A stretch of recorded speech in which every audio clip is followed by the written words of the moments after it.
مساء الفل على حضراتكم. طبعا انا ما كنتش عاوز اعمل الفيديو ده، ودايما تعليقات الناس على الموضوع ده بتاع عمرو دياب ضرب المعجب بالقلم، تعليقاتهم بيطلع قبل ما يطلع يقول انا ما كنتش عايز اعمل الفيديو ده، ما كنتش عايز اتكلم عن الموضوع ده. ما اعرفش ليه بيبداوا البدايه دي، يمكن عشان هو ما بيحبش مثلا يقول ان عمرو دياب غلطان، مش خايف منه او حاجه، ولكن كتقديرا لنجوميته، او هو كان بيدافع عنه في مواقف قبل كده فحاسس ان هو مش هيعرف يدافع المره دي.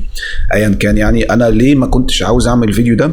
لانه عشان حاجتين. اول حاجه، في فيديو مهم انا منزله بالنسبه لي اهم، عن اغنيه ام كلثوم وبليغ حمدي، وفيها مفاجآت وحوارات، وهي الاغنيه العاطفيه الوحيده اللي ام كلثوم نزلتها عام النكسه.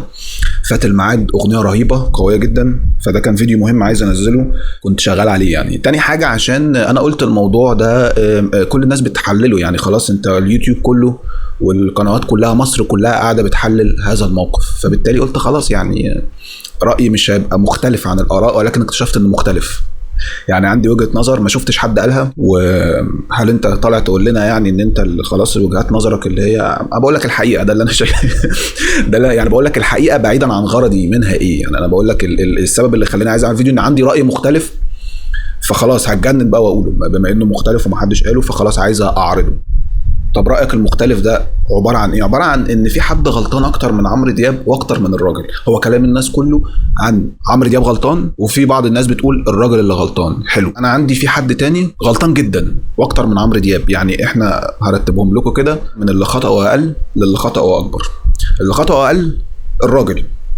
غلط في ايه؟ غلط طبعا ان هو مسك عمرو دياب وعايز يرجعه ورا. لا استأذنه ان هو يشده كده، ولا استأذنه ان هو يتصور معاه. عمرو دياب منهمك بيغني، ممكن يكون تعبان وايا كان، فبالتالي الراجل غلط.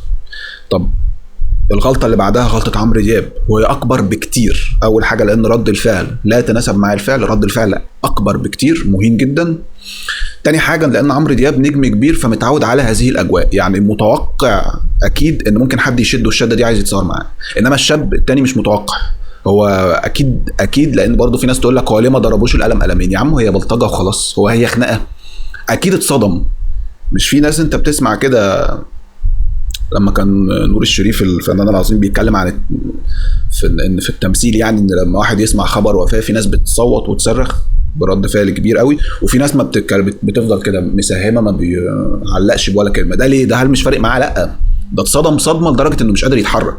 فعادي ممكن الشاب او الراجل ده يكون اتصدم مش عارف يعمل ايه، خلاص مش هيقدر يعمل حاجه، فبينزل والبودي جارد بيقول له انزل.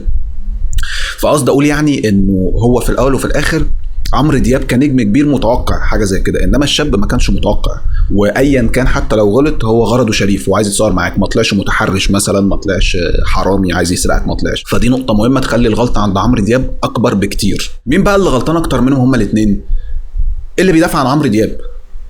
لانه بصوا يا جماعه، هو انت ممكن نلتمس عذر لعمرو دياب، نقول ان هو راجل كبير، هو يبان شاب فاحنا بناخده على انه يعني واحد صاحبنا، بس هو راجل كبير ماشي.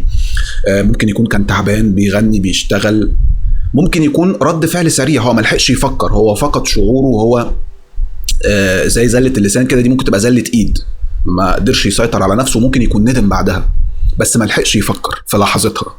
انما انت كواحد بتدافع عن عمرو دياب انت لحقت تفكر، انت راجل شفت الفيديو ومن كذا زاويه وحللته وفكرت فيه كويس. برضه بتدافع عن عمرو دياب، ما هو بتدافع ليه عنه يا معلم؟ بتدافع عنه ليه يا معلمه؟ ما هو دفاعكم عنه ده اللي وصله لكده. يعني خلينا بقى نكون منطقيين، هو ما فيش ابعد من كده. يعني كان كل مره يطلع فيديو اكبر من اللي قبله اكبر من اللي قبله، فوصلنا لاقصى حاجه. فانت لما تدافع عنه هو هيوصل ايه بقى بعد كده؟ في تجاوز ايه اكتر من كده؟